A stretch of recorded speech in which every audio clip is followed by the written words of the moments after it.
Welcome back, everyone, to another episode of the Nick Cage Fight Podcast, where we're just a couple of simple country podcasters trying to wrap up a review of Grand Isle, which is not a great film.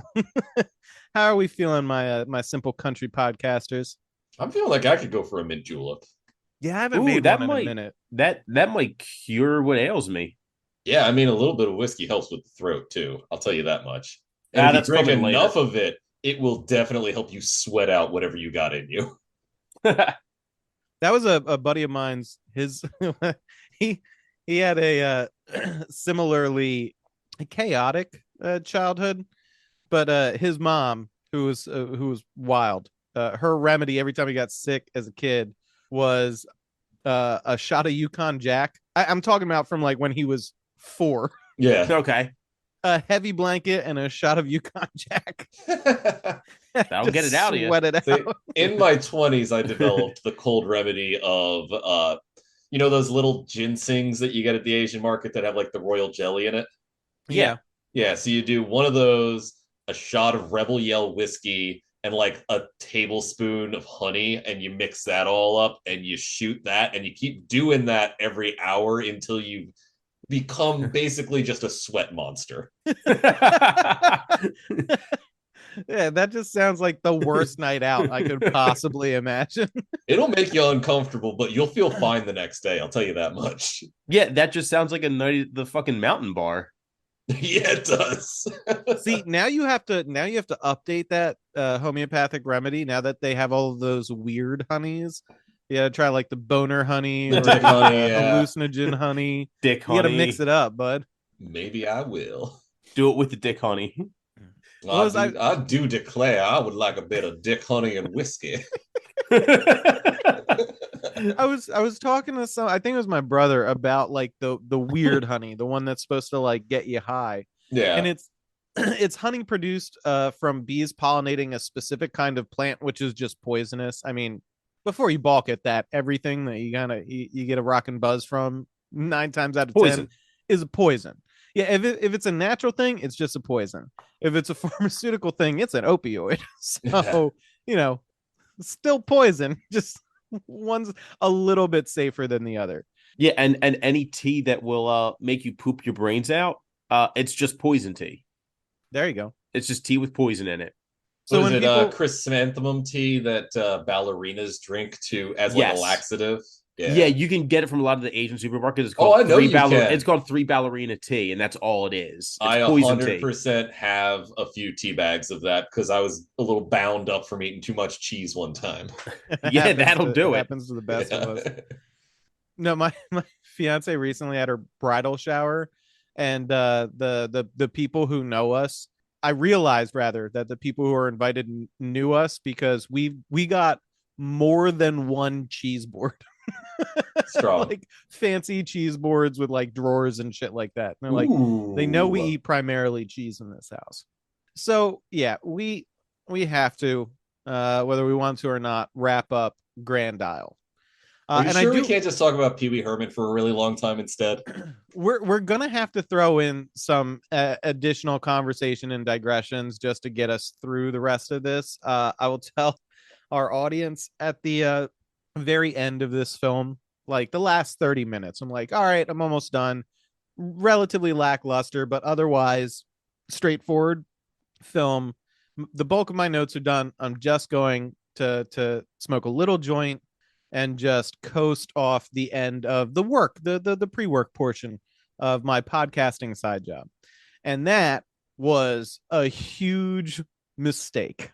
So I want you to keep that in mind as we get through the remainder of this film, because it goes off the rail. But we still have some more. We still have some more track laying to cover first. So where we last left off, Buddy, Fancy has cornered him in her bedroom with Walter passed out drunk downstairs. And she is in a hoochie mama little piece of lingerie. Yeah, she is in like a silk negligee with really lacy top bits. There's no explicit nudity that I can think of in this film. There's a lot of implied nudity and just some racy outfits for the most Yeah. part. So yeah, she is dressed scantily and is asking Buddy how his relationship with his wife is, sort of picking up from Walter's more crass approach during dinner. And Buddy is he's scrambling for a topic change. And we learn that Fancy can't have kids, quote, medically, which I thought was a weird addendum. She's like, yeah, no, I can't have kids, medically. I was like, what would you have meant otherwise? I'm not like mentally. Philosophically? Yeah. Yeah. like no, I realize that I can't handle the mental burden of having a kid, so I don't. But you just say I wouldn't have kids there. You don't say I can't have kids. Yeah. So odd.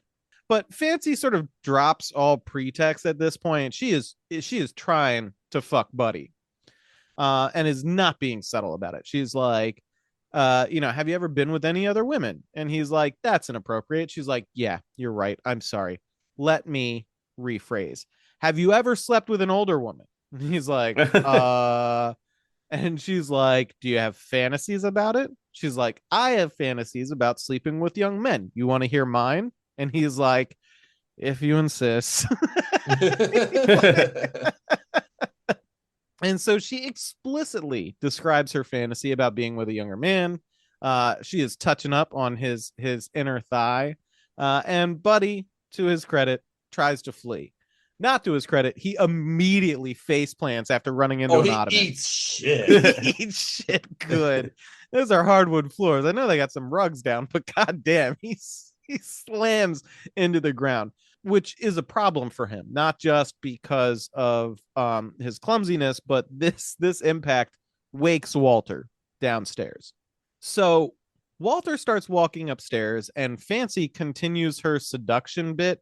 She now has her she's wearing high heels still in this outfit, and plants the heel on Buddy's chest and then moves it down to his jeans and very deftly destroys the button on Buddy's jeans. Like, it flies across the room by the door. That takes skill.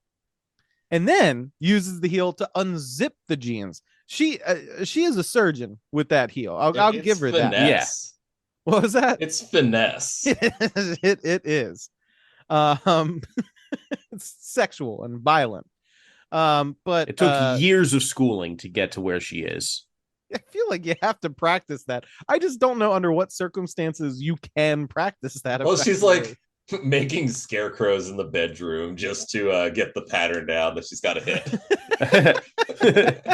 Fucking straw-filled pair of jeans on the bedroom floor. Those weren't voodoo dolls; they were scarecrows. She started in miniature. You gotta work your way up. Yeah, easier if you start small. They were just design concepts. That's what it was. Oh shit. So Walter walks like right up to the door and then fucking walks away from it. So at this point I'm like, oh yeah, this is their fucking thing, right? Like, Walter wakes up in the house, there's a young man in the house, he knows something is up. He's been talking about it all fucking night in the weirdest way you could possibly imagine.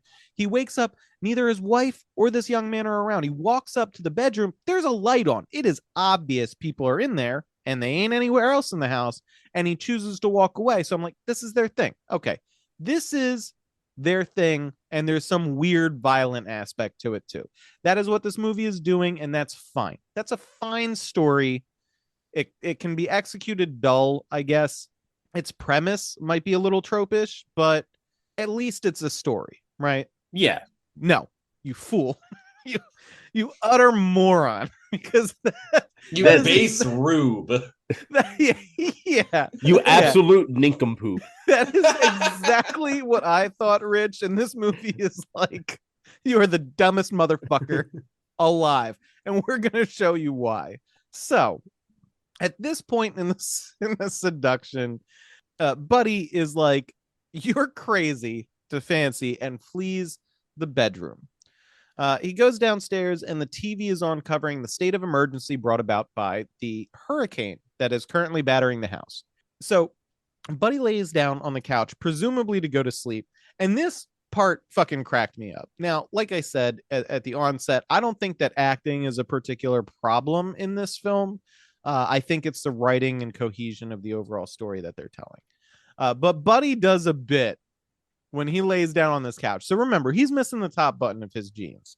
His zipper should still be intact, but he is pulling down his shirt to cover the top of his jeans and cupping his hands over his junk as he settles into this couch to try and catch some Z's in this madhouse that he finds himself trapped in by a literal act of God. That gave me a good chuckle. seeing his little squirmy dance on the couch. So Buddy is woken later on that evening by a lightning strike, and he sees Walter sitting in his chair, in the good chair by the couch with his revolver in his hand. And Buddy's like, "Fuck are you doing, Walter?" And Walter's like, "I was wondering if you'd have a drink with me." And so Walter invites Buddy up to the attic. And in the attic, now this is another fucking strange room in the house. There's like a little tiny like stained glass window, a couple of gun cabinets that Walter has, and then two fucking like study chairs with like a little end table between the two. And an ammo box on that fucking end table, by the way. So they sit down, and Walter starts sort of like kind of rambling and pontificating on the meaning of life. And this is when he explains to Buddy what his time in the military consisted of. So Walter explains that before his first tour in Vietnam, he took shrapnel in his knee from a grenade that went off during drills. And he was sent home while his team, platoon, whatever, was sent on a mission, and everybody on that team died during that mission. But Walter was literally there. He's like, he shipped out, caught that friendly fire in the knee, and got shipped home. Never saw any combat. So Walter has some survivor's guilt that he is working through in a really unhealthy fashion, from what I can tell. Buddy explains he actually did see action in his time in the military. His ship was hit, and his friend died during that attack. Buddy frames it as he tried to save his friend who was on fire, but his friend burnt to death, basically. Walter spends a little bit of time shitting on the American military industrial complex at this point, as far as being a victim of it. But it's a little dramatic given his overall exposure. And it comes out of left field, too. Like, it doesn't really make too much sense as to, like, what he's saying from where the movie's coming from. I mean, it only plays in that, like, Walter is insane and dramatic, right? Oh, well, he's definitely those two things. Yes. Yeah. So like he has this very, very limited perspective into one of the more devastating theaters of war for the United States as far as a participant, but he takes all of it incredibly personally. So despite the fact that he wasn't even in Nam long enough to commit some of the war crimes that we know occurred there, like he was like, yeah, no, they trick you into signing up. They send you to do bad things. You come home and nobody even likes you. It's like, you didn't do anything over there. Anyway, so the rant is a little out of left field, but not absurd, not discordant so far with the character as has been established. But then Walter talks about destiny and says that he thinks it's destiny that Buddy is here right now, and he drops a bag in front of him filled with $20,000 in cash. I got to comment on this. Yeah. You see some large face 20s that were not in circulation in 1988 in that shot. And it's clear that they just bought a bunch of prop money and didn't vet it to make sure it was era appropriate. Yeah, I'm not particularly surprised by that. So, yeah, Walter drops the money in front of him and says, I'm going to pay you this to kill my wife. And Buddy's like, excuse me? And Walter explains, listen, she was diagnosed with terminal blood cancer. Her blood ain't right. And she is about to start suffering very, very badly. And I would do it myself, but I just love her too damn much. You know what I mean? So, $20,000 for a mercy killing, you're young, recently married, brand new kid. This money could do a lot to set you up. And to top it all off, I'm going to make it easy for you. I've got a handy dandy little murder kit here for you.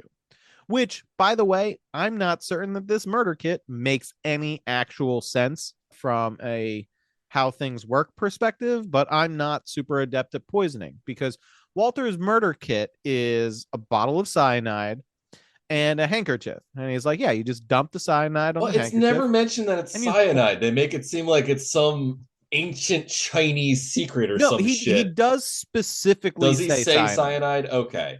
And he's like, you dump it on the rag and you hold it over her mouth. And I was like, cyanide is an ingested poison, Yeah. right?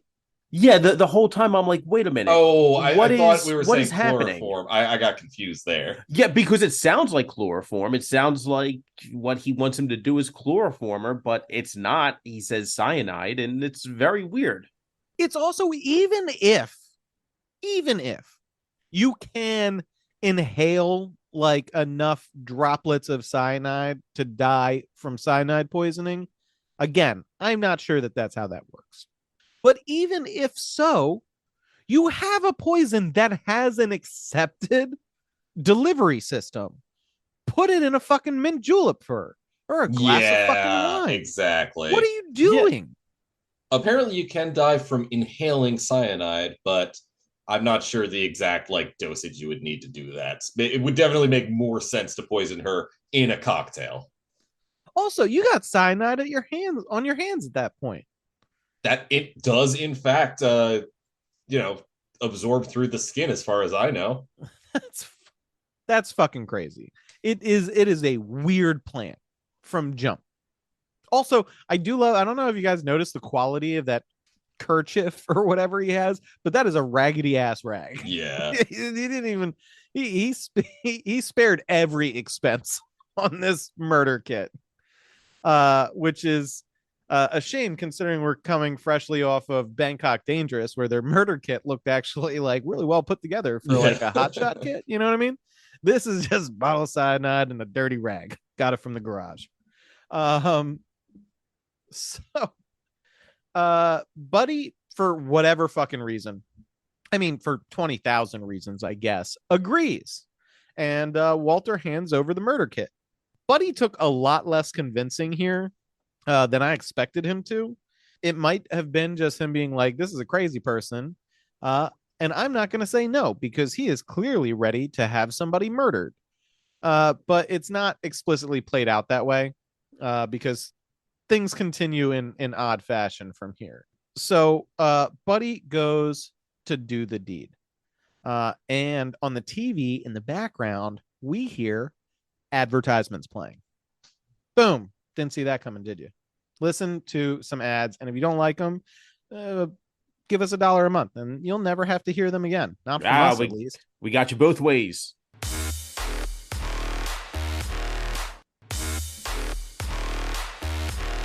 Damn, that was some top quality advertisement. Very interesting. Some interesting stuff in there. Stuff that you might want to spend some money on. I don't know. I don't know. Do I want to donate money to RFK Jr.? Nah. Depends on how anti-Semitic you are. Funny because it's true. Buddy goes upstairs to do the deed, but Fancy is in the bath. Fancy senses Buddy lurking and calls him out and tells her a bit about her bad childhood and asks him about his. Buddy explains that his mom died in a boating accident when he was young, which turned his dad into a drunk. Fancy capitalizes on this emotional conversation and pulls him in for a kiss. We cut back to the interrogation room. The detective finds it crazy that Buddy would do this with Walter in the next room, thinking that Buddy was in there to kill his wife. I put a quote in here from Kelsey Grammer because Buddy's like, I guess I kind of always was attracted to danger. And Kelsey Grammer is like, that's not danger, son. That's a death wish. He's not wrong. Yeah. Well, Buddy continues to claim he didn't do anything. The detective asks, so what did you do? And Buddy says, I was just trying to get out of there. So what I did was try to pit them against each other. Speaking of Walter and Fancy. So we cut back to the bathroom, and Fancy and Buddy are naked on the floor. So Fancy finally got him. Her and Buddy clearly banged. As Buddy gets dressed, Fancy sees the bottle of cyanide. And Buddy goes, you're not really sick, are you? And she's like, what are you talking about? He's like, you don't have like super duper blood cancer? And she's like, fucking no. And he's like, okay, yeah, Walter asked me to kill you. He said it was a blood cancer thing. And Fancy's like, don't worry about this. I'll handle it. And Buddy's like, don't do that. I don't think you should do that. And she's like, listen, trust me. I've got this. And That Walter, that little scamp, he's always pulling pranks like this, she trying to get seems me killed. way less concerned than she should have been. Yeah, at this rate, I am confused. Like, because she is not concerned. Like, does she have a plan? Was this a plan against Walter? Is it a plan against Buddy?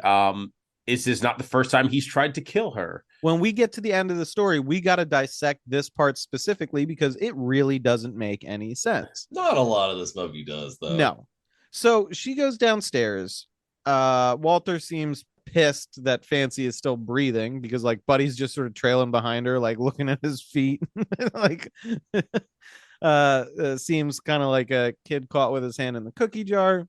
And Fancy says, Walter, we need to talk. I think we're being resentful of each other, and we should forgive each other, and Walter's like, really, you mean that? And she's like, yeah.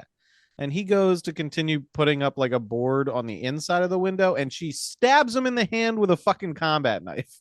And we'll talk about this scene later too, but actually almost immediately. So here's the other thing. Walter, in response, turns around and punches Fancy dead in the face, like just cold cocks her out of nowhere. I mean, this is a scene, Wicker Man, Nick Cage's Wicker Man, where 90% of that movie is just Nick Cage like drop kicking old women and shit. It is violent out of nowhere, and it was a bit shocking. Sorry, I lost my place. So Walter pulls his revolver on Buddy at this point and walks him through prepping the kill cloth. Walter holds Buddy at gunpoint and tells him to press cloth against her mouth. He goes to, but a branch crashes through the window at that moment, and Buddy throws the cyanide in Walter's face, and a struggle over the gun ensues. Buddy beats the shit out of Walter. I mean, he fucking beats the piss out of him. It's not really a contest. Well, he's a Navy man who's like 25, and Walter's like 55, like failed Marine. Yeah. So, yes. And he actually just says, you beat the shit out of me, too. Yeah, he does. Yeah. He's like, all right, whatever. You really kicked the shit out of me. So afterwards, Buddy drags Walter to the stairs and ties him to the banister. Walter asks Buddy to just shoot him. Buddy checks on Fancy. Buddy says he'd rather deal with the hurricane than their crazy asses, and asks where the keys to the car are. Fancy asks Buddy to take her with him, but Walter alludes to Fancy having a dark secret.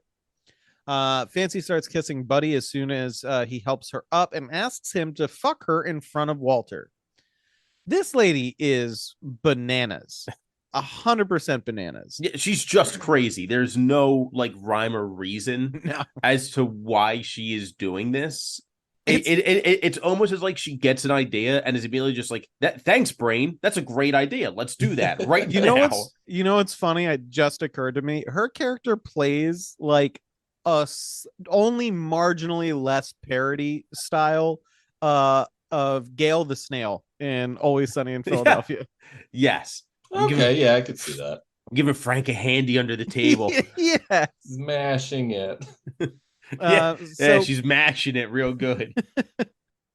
So Buddy says he's taking $200 for the fence work, and Walter threatens that if Buddy doesn't kill him, he'll be coming for Buddy and his whole family. Before Buddy and Fancy leave, Walter says, hey, you should check out the basement. So Buddy takes the keys from Walter's pocket and goes to check the basement. Fancy tries to stop him, saying we should just get out of here. Buddy unlocks the basement despite her protests. At this point, Fancy grabs Walter's revolver and starts shooting at Buddy to stop him. He flees into like a weird storage room just as the lights in the house go out from the storm. Fancy unties Walter from the banister. It looks like these two crazies are in cahoots. Go figure. What? They're So- cahooting. This is the part where we can cover the cyanide bit, because this doesn't fucking make sense. Was it real cyanide? Was it fake? Were they just fucking with Buddy at this point? How does this play into their larger weird semi-fetish / murderous inclinations? Who fucking knows? The answer later- to all of these questions is go fuck yourself, viewer. Later Because on the in the movie movie, doesn't care. though, no, later on in the movie, they're playing this as if it's like a decision she just made, because he even says, like, a minute ago, you were ready to leave with him. Yeah, So- Walter explicitly calls that out, but she doesn't call out anything about the fucking cyanide. No. So is that a real thing or not? Because Walter seems incredibly committed to Fancy throughout the remainder of the fucking film. None of this tracks. It's so weird. It's so bad It's- and weird. Completely disconnected from any like good storytelling techniques Give- whatsoever. Given the final reveal, it doesn't even make sense that Fancy is trying to fuck Buddy throughout any of this. So I don't know. I don't fucking get it. So this is where we really start going off the deep end. Buddy finds a body in the storage room, and the guy appears to be alive and hooked up to an IV. There's like an empty pill bottle by him, and the guy whispers to Buddy, "Help me." The guy also says, "There's more of us." Now, this guy is clearly the robber from last night. He's wearing the tracksuit and all that shit. And when he says there's more of us, the IV guy produces a patch of cloth with Chinese characters, I believe, on it, like stitched into it. I don't think they ever make it clear. I think they literally say Chinese or Japanese. at Yeah, some they point. don't make it clear, and I didn't get a good enough look at it to make a judgment on that. And you know what? The writers don't care. The directors don't care. I don't care.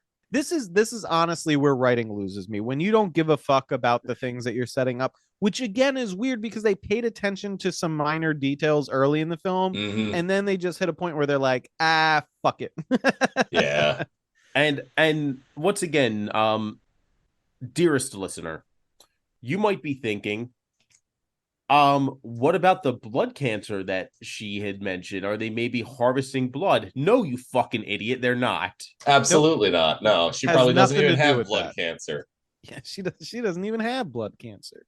So at this point, Walter bursts into the back room with his gun and flashlight, but Buddy knocks him and Fancy down and flees upstairs. He climbs to the attic and grabs one of Walter's pistols just as Walter comes up and fires at Walter. But this gunfight quickly degenerates into a melee brawl. This is probably because they were running low on funds, so you can only Yeah, fire those yeah. guns so many times. Walter seems to be getting getting the upper hand, but at this point, inexplicably, the attic window shatters inward, and he is distracted because he gets hit with a shard of glass in the back. And Buddy gets the upper hand and rushes to the front door. I wouldn't call it completely inexplicably. There's a hurricane going on. It might have been some debris that hit the window and caused it to come in. That's why they say that you're not supposed to be near windows during a hurricane. I say inexplicably just because less than 3 minutes of runtime beforehand, we see a branch very clearly bash through a window, and this one just sort of fucking explodes. Yeah. I rewound it because I was like, is somebody shooting into the house at this point? But that's not what's happening. No. Also, we just saw Buddy kick the shit out of Nick Cage Yeah. like 5 minutes ago. Yeah. And now, like, is Nick Cage M. Bison in this? Did he hit the regenerate button? So Buddy is struggling The with day that you cooked my wife was the most important day of your life. To me, it was Tuesday. So while Buddy's struggling to get the front door unlocked, Fancy brains him with a skillet. And then Buddy wakes up in his truck, very much worse for wear, with the kid he found in the storage room in his passenger seat, with a bullet hole in the center of his head, and his truck is parked down some dirt road. Now we cut back to the interrogation room. And Buddy says the first smart, well, sorry, not the first smart thing. He's tried a couple of moves, but this is probably the smartest thing he said all movie, which is, I would like to talk to a fucking lawyer. Yeah. And I love this bit from Detective Jones. Kelsey Grammer's like, we don't do that big city stuff like individual rights. Yeah, we Yeah, don't I'm not believe saying, in like, constitutionality. Yeah, this Unless is it's Grand the Second Isle, Amendment. son. We don't give you a phone call or representation. We hang you without trial. And Buddy is like, why don't you just go to this house and check their fucking murder basement? And Grammer's like, let me tell you my theory. I have a hunch. My theory is that you discovered that you enjoyed violence in your time in the armed forces. And then you fucked Walter's wife and killed a teenager who was just in the wrong place at the wrong time. Of course, this is the most nonsensical possible. He's a genius. He's a genius. You So let what him I'm- work. What I'm saying is pretty routine police work.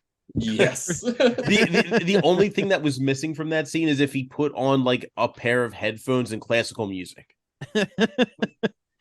Absurd theory of the case. This fucking simple country detective is an idiot. Just like the real Kelsey Grammer. So Buddy's wife shows up and Grammer lets her into the interrogation room. His wife is more pissed about here. She's like, the cop said you fucked this old lady. He's like, they're gonna sentence me to death for murder. I didn't do any of this. And she's like, I hope you get murdered because you fucked that old lady. Meanwhile, in the back room, Grammer's partner, Detective Newton, is like, wait, Buddy might be onto something. There's this other teenager that went missing that is wearing this dress with Chinese characters on it, and the description matches the patch of clothing that Buddy says he saw in the hands of that kid in the storage room. It's a hunch she had because she was just like, I think I may have read an article about this in the newspaper. Jesus. It's a better fucking hunch than Detective Jones's. Detective Yeah, Jones it is is. just like, oh yeah, you were just fucking somebody's just wife, and a God teenager awful busts in, writing. and you shot him in the head. And you're like, why does that make sense, Mr. Grammer? Can you tell me that? I'm sorry. Yeah, Dr. Grammer. but it's not like, you know, better movies where the audience kind of gets to figure it out with them. It's like it's like you're playing a video game for babies that you just stumble over the answer every now and then. That's what happened. This movie It's almost stumbled over worse the than answer. that. It's But- what Telltale Games did to the adventure game genre. Yes. Yeah. So Solve a mystery? No, I don't think I will. I'm just going to pick a bunch of arbitrary dialogue choices until the game's over. So Detective Jones, to his credit, is like, all right, let's get that let's get that warrant. Detective Jones will remember this. Yeah. So they head out to Walter and Fancy's place. Walter has answered the door and served with a search warrant. Now, again, first of all, Walter is banged up when he answers the door, and the only story that makes sense is that there was no physical confrontation with Walter at this place. Just a teenager caught him and was killed, and then Buddy fled the scene and passed out in his car, but he was fucked up somehow. Again, I don't want to get hung up too much on how stupid the fucking police work here is, but it's really bad. Walter explains away his bumps and bruises, and the officers start searching the house. Now, remember that super locked basement door that I took great pains to describe earlier? There's no fucking locks on it in this scene. Not a one. I didn't catch that. That's There's not incredibly a single funny. fucking lock on this door. They just open it. Like Walter and Fancy are in another room with the detective and one uniformed officer, while the other officers are going down into the basement. And also, you would have thought that like this had to be an outcome that they thought was in the realm of possibility. Wouldn't you move the murder room? I thought that's what they fucking did because the locks were gone, right? Yeah. You know, you had time to prep this.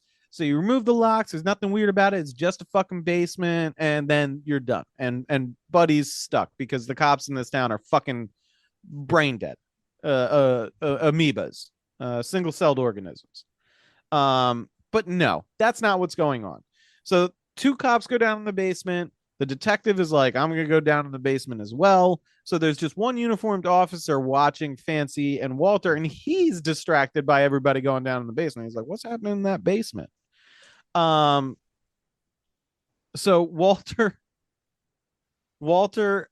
is like, hey Fancy, the jig is up. I'm gonna make a run for it. And she's like, no, we can still get out of this. He's like, you're fucking stupid. What are you talking about? And downstairs, like Newton gets to like a door and like knocks on it, and a girl screams out, get me out of here. And then back upstairs, ads are playing. That is right. Ads for goods and services. Boopy. Just a quick intermission. Enjoy it. Go use the bathroom or hit fast forward or pay us $1. And then you don't have to deal with that anymore. Yeah, or patreon.com/Nick Cage Fight. Give us $1. No more ads. You can just skip right to us talking again.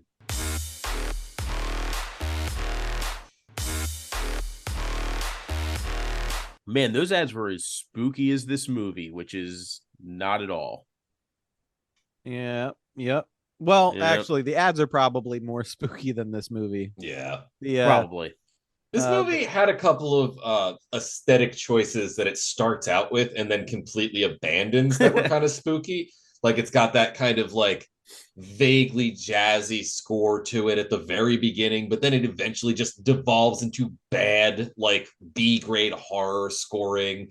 You got the spooky house that they start, zoning in on like little details of, and then they kind of like pan back and don't do any more of that shit after a certain point.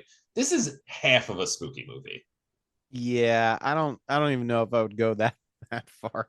The third. So the basement door, the door inside the basement is open, and a girl falls out and is caught by Detective Newton. Walter knocks out the remaining distracted uniformed officer upstairs and then flees the scene, getting in his Mustang and driving off. Fancy, meanwhile, is detained by the remaining officers, but Walter gets away.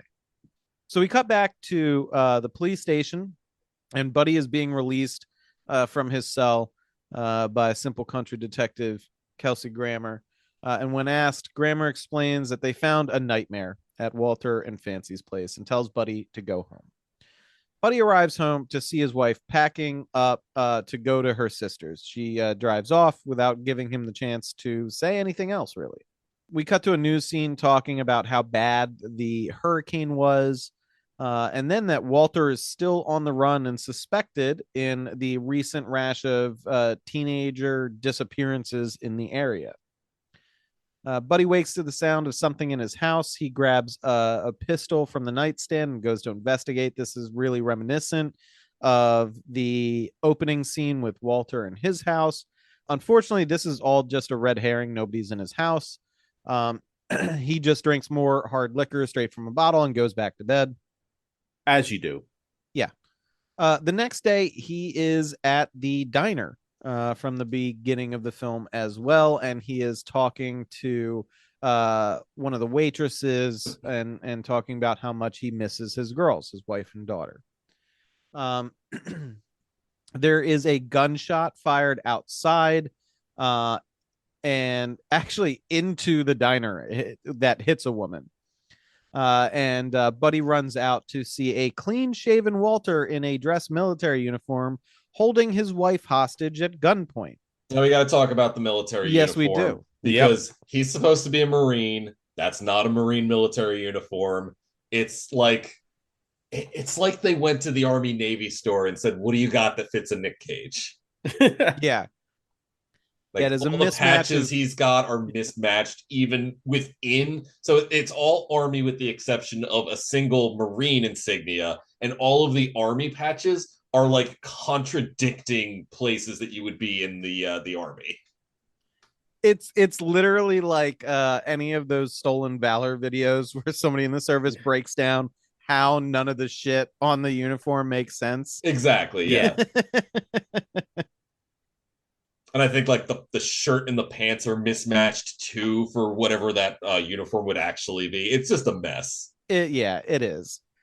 Um, Walter asks Buddy if he's learned his lesson about life, and Buddy responds with, every day away from his wife and child is hell.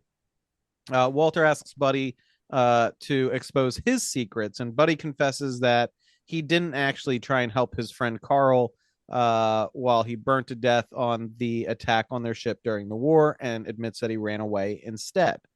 Walter is disappointed to hear that Buddy was tested and proven a coward, because Walter basically believes that he missed his chance to be tested and he wouldn't have been a coward. But Walter's a fucking psycho. So at this point, he releases Buddy's wife and takes Buddy hostage as the cops roll up on the scene. Good response time. I'll give him that. Yeah, I for once, because it was probably about 45 seconds. He told the waitress, like, call the cops. Yeah. They had like a minute-long conversation. Cops roll up. Yeah. So the cops roll up, and Walter tells the cops he has a demand. He asks where Fancy is, and he wants her released. Grammer explains she is in a mental facility, and he couldn't get her released even if he wanted to. Walter explains that this is a sacrifice against the system, basically tying all of this that is happening right now as a indictment of the military-industrial complex. How that fucking plays in at this point, I have no idea. Zero idea. It's no so clue. weird. It's so weird. So Walter lets go of Buddy, pulls another pistol, and starts walking towards the cops. Walter is then shot dead by every single one of these police officers without ever firing a shot of his own. Buddy is shot in the shoulder by the police trying to kill the bad guy, which is another accurate depiction of cops, I think. Yeah. Yeah. And then Buddy wakes up in a hospital with his wife and baby standing at his bedside waiting for him. His wife seems completely over the bit about him sleeping with Fancy and tells him that they should take it one day at a time. And we end on a bit of narration from a news story indicating that Fancy and Walter were kidnapping kids and making them have kids they could raise. And Why didn't we then see any kids? Why didn't we see any credits roll. kids? It said There's there no were kids kids. as old as 7, like, that were born there. So they've been doing this for like a fucking decade. Yeah. And you don't see any children at all. No kids in the house. We got a very limited view of the basement. We had one kid who was attached to an IV fucking upstairs. Upstairs. There's an implication that the Girl Scouts went missing, but those were like kids. Yeah. And then we had the one Asian woman that went missing as well. None of this makes any fucking sense. None whatsoever. Also, with them doing that, what the hell did the military industrial complex have to do with Walter's fucking bullshit at the end there? Dude, I have no fucking idea. It's a mess. This movie's just a sloppy mess. It's rank absurdity. Okay. I don't get it. I don't understand what was going on. They had a coherent plot at their fingertips and were like, no, fuck that. Threw this out there. Like I said, this is like if you explain the plot to the movie Barbarian to somebody, and then they wrote it the dumbest way you could possibly. Yes. Yeah. There's no redeeming qualities about Walter or Fancy in this. They went completely off the deep end over something that could have been solved with adoption. It's not like they couldn't have afforded adoption. Yeah, no, that's a nice ass house for one. He's probably on a military pension. I mean, like, Fancy's family was rich. It was her family's house For generations. for generations. Yeah, She's her got that grandpa was a generational big wealth. real estate mogul. Her great-grandfather owned a bunch of slaves. More than likely, yeah. That's an antebellum era house, from what I could tell. Yeah, real plantation house. Yeah, this movie makes no sense. There's weird shoehorned bits into it. There's extreme levels of detail, attention to detail in the beginning that they drop less than halfway through the film. And there's details that just don't make any fucking sense, like having a basement on an island in Louisiana. It reminds me of when Resident Evil 7 came out and like people were nitpicking the fucking bugs that you see in that game because they're like, nah, that's not a bug that you would see in Louisiana. Only worse because it's like structural shit that just does that. If you Googled, even took a minute to Google, you would know that there would not be a basement there. Right. You make it like the fucking guest houses where you have the House of Horrors or some shit like that. I just solved that problem in 10 seconds. And it's even worse in that they had like bits of media that they could have pulled from. Like they do this whole news bit about the aftermath of the hurricane. Oh, I'm pretty sure that was Hurricane Katrina footage that they were using there, by the way. Sure. But also, like the plot of True Detective season 1 was a series of murders and disappearances being covered up by natural disasters and shit like this. Yeah. And here this couple is just scooping people up in broad fucking daylight, apparently. I don't know how they got away with it for any. Well, actually, I'm sorry. After seeing how Detective Jones, the cops work, yeah, his theory makes no sense. But like that's also an indictment of fucking Fancy and Walter's idea to just put a dead body in his truck and like drive it down the road, and then not do anything to clean up their own crime scene at the house. So like the cops are never gonna show up here. Yeah, we created an airtight story. Buddy's just going to go to jail. That's going to be our last involvement with him, no matter what he says about us and this house. It does not matter. I mean, like, not to say anything about like ballistics trying to find the bullet that went through that dude's head and identify where that gun came from. Buddy did not use that gun, shit like that. Listen, Ryan, we're not in New York or Washington, D.C. We're in Grand Isle. These are simple country detectives, okay? Fucking Andy Griffith show-ass cops. It's 100% hunch. That's Barney all it is. Fife asked Kelsey Grammer. There you go. Yeah, that shit makes no sense. Also, I can't believe Kelsey Grammer didn't give pushback on that fucking script. You know what I mean? You think he gives a shit? I don't think he gives a shit based on his last few IMDb credits. I think he likes money. Yeah, there you go. I mean, that's certainly a possibility. But for fuck's sake, I mean, you're there anyway. You don't want to take a swing? I mean, I think his swing was that accent. I think he was like working on that accent the whole time, and he didn't have enough like mental energy to even think about the script outside of how do I make myself sound like a southern debutante. No. He forgot to do his homework and asked to copy Daniel Craig's assignment. Yes. That's all that was. I love that Nick Cage is like, nobody's going to give a shit if I do an accent in this film. Yeah. No one's going to see this fucking movie. I mean, yeah, they ran out of fucking money before they were done filming all the scenes they needed to make it a cohesive story. So, like, I'm pretty sure Nick Cage realized that going in, that they didn't have enough money to justify him putting any effort whatsoever. Also, but like, and then there's Buddy's wife who's like, when he's being charged for murder, she's like just mad that he slept with this woman. And then after he is fine, he's free and clear, she's like, all right, it's okay. Like, what is going on? It's fine. We'll get through this together, honey. And like, they don't do anything to really like play up Fancy's the real dark part. Like, Fancy's played as nutty. Don't get me wrong. Yeah. But not that nutty. Not kidnap fucking teenagers, and force them to have babies. That's incredibly dark. They ended it on the darkest possible note without doing any of the legwork to make that seem reasonable. None whatsoever. Bad movie. Bad movie. And like, it could have been okay. It was never going to be good. It could have been fine though. It's better than Next. Yep. It's better than Knowing. Yep. It's better than Christmas Carol. I don't know. I think I'd rather watch Knowing again. You'd rather watch Knowing? I feel like I might get something out of this on a second viewing. I feel like there might be something. I don't think there's anything there, Ryan. I won't do it. I might do it. Yeah, no. At least Knowing had those weirdo angel aliens that I thought were pedophiles. Yeah, and Nick Cage just feverishly Googling Hurricane Katrina at 9/11. and 9/11 9/11. bit Yeah. was worthwhile. That was worth the watch. Yeah, this movie does not have a lot going for it. I do not recommend it. You just heard it. Don't do that to yourself. That's what we're here for. We're taking the hits for you and describing it for you so you don't have to watch it yourself. This is definitely a do not watch. Yeah, you're welcome.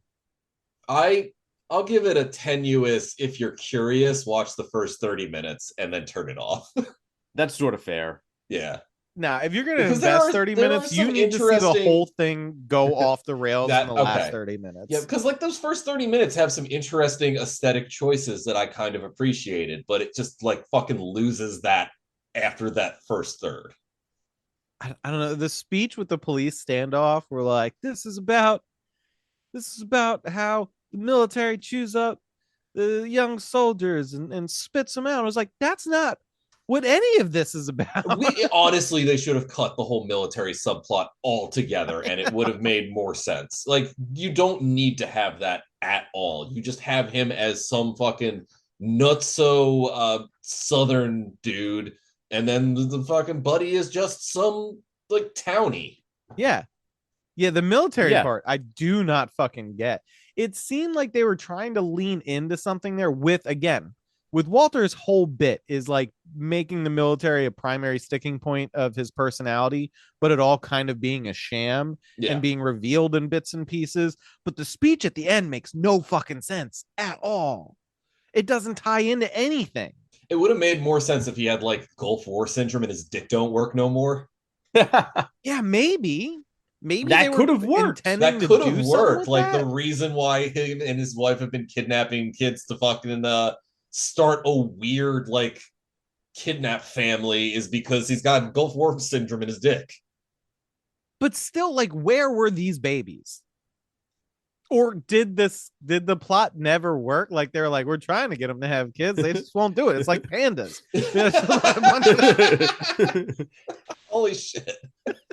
That's dark. I'll even say that's dark.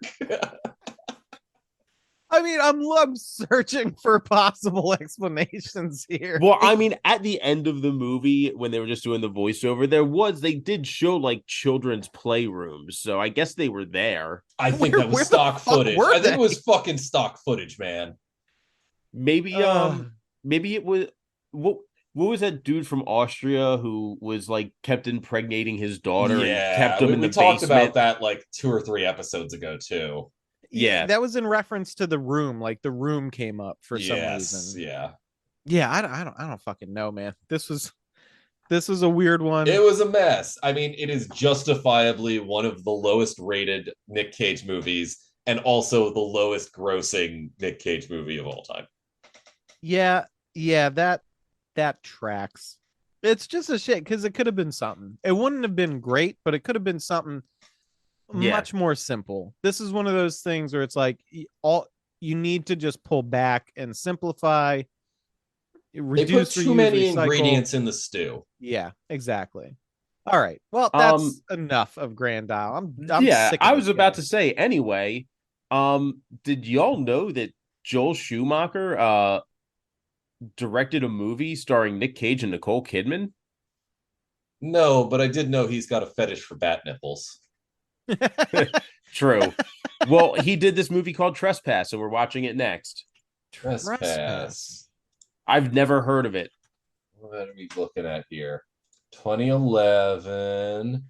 Schumacher nipples. Kiss from a Rose. Ben Mendelsohn's here.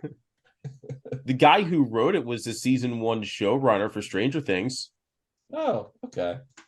That doesn't give me a great amount of like, I don't like that. I didn't mind the first season. First season was fine. It was just a Stephen King. It was a Stephen King. All right. I mean, the writer has some stuff, not really fantastic stuff. Oblivion. Hey, they wrote like 4 episodes of Dead Like Me. I liked that show. The Kingsman.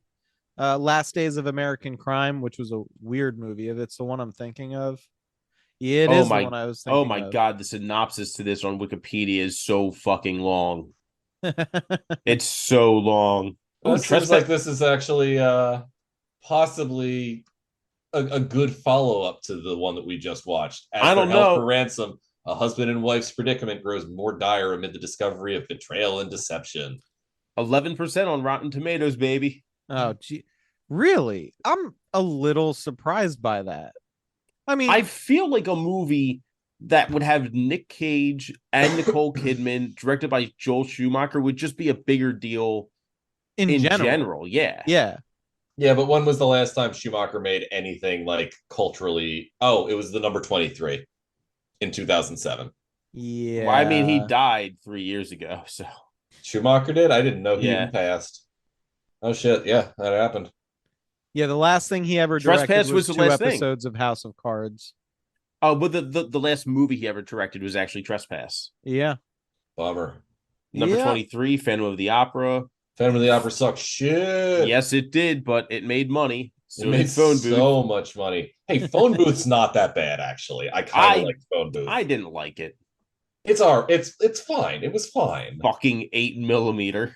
Fucking 8mm. I know, Alright. we know your Fucking- feelings on that. Fucking One. the music video for Kiss from a Rose. Hell yeah. Hell yeah. Hey, Kiss from a Rose is a bop. I stand It by is, that. yeah. Fucking dude directed Falling Down. He did direct Falling Down.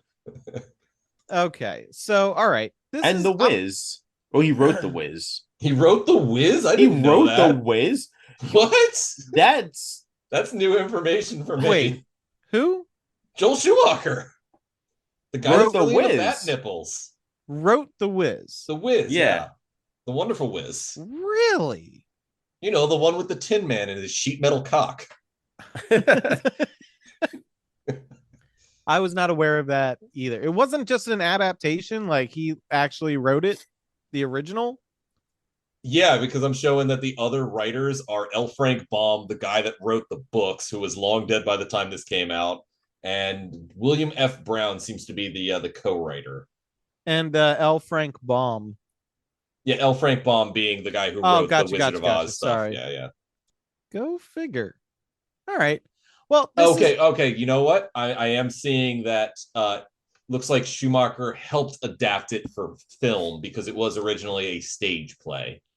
That tracks. You know what? That Stage play tracks. by the other guy, William F. Brown. I never realized how bomb this cast is. I might watch this. The Wiz? Fuck yeah, The Wiz rules. You haven't seen The Wiz? No. All right, we're gonna have to do a Wiz watch. Yeah, I'm down with that. The Wiz is legitimately a fun ass movie. Fucking Diana Ross, Michael fucking Jackson, Diana Nipsey Ross. Russell, Richard Pryor, Mabel King, Quincy Jones. Yeah, Quincy Jones is up in there. Fucking love a Quincy Jones. Yeah, we might have to do a Wiz watch. Hey, Thelma Carpenter, fucking Mabel King. Nina Horn, what are you doing here? All right, so Shush. this the story is tropish, but it should be entertaining at the very least. I don't mind that story trope, you know. No. I mean, hopefully it's done better than this fucking movie. It's gotta be. It's gotta gotta be. be.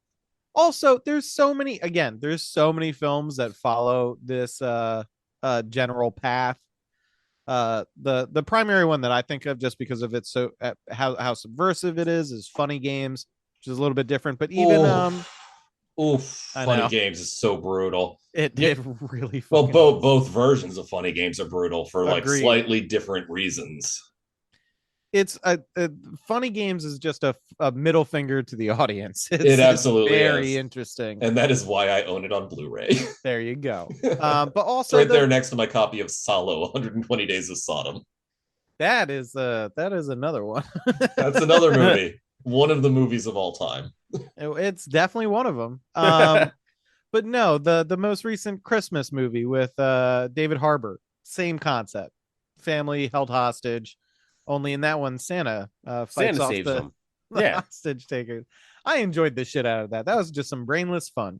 I didn't see it yet. I'm gonna watch it this. I'm gonna watch it Yeah, this I didn't Christmas. catch it. I'm also probably gonna watch it this Christmas. absolutely brand. We can watch it at my house. So you guys want Hell to come by yeah. for a watch Yeah. party? I already own it. Brainless bit of fun. I enjoy it. We'll do We can that. watch- Me and We can watch Rich will- BCAD. Yeah, we'll force you to watch the fucking Jesus rock opera comedy that I like so well. It's so good. There It you is go. so good. Noel Fielding shows up a bunch of times as different dudes. He's just in the background of most of the scenes as different men. That sounds entertaining. All right, so Trespass, we can do Trespass. Anything will be better than Grand Isle at this Yeah, point. Trespass I'm into thinking. Our Hearts movie. That's a good one. There I you liked go. that. All right, so thank you for listening. In the meantime, while you're waiting for our Trespass episodes to come out, please give us a follow on social media. You can find us on X at cagefight_pod. God, I hate that. What's the Patreon? Sorry, I thought there was gonna be a follow-up to God, I hate that. No, that's I got nothing. No, it was just the awkward silence was the follow-up. Patreon.com/Nick Cage Fight. Give us $1. We remove them pesky ads. Again, by Good deal. sending you powder through the US Postal Service. It's not in a bag or anything, it's just gonna be in the envelope. Loose. So Yes, don't yeah. yeah. So like, you know, don't be worried. It's Also, gonna don't get- open the yeah. envelope too violently. Yeah, because all that's got to get into your ears. Zero And degrees. yeah, there you go. So that was Grand Isle. Thank God that's done. Join us next time for Trespass. Thank you for tuning in, and as always, listeners, we appreciate you. Oh, bye-bye.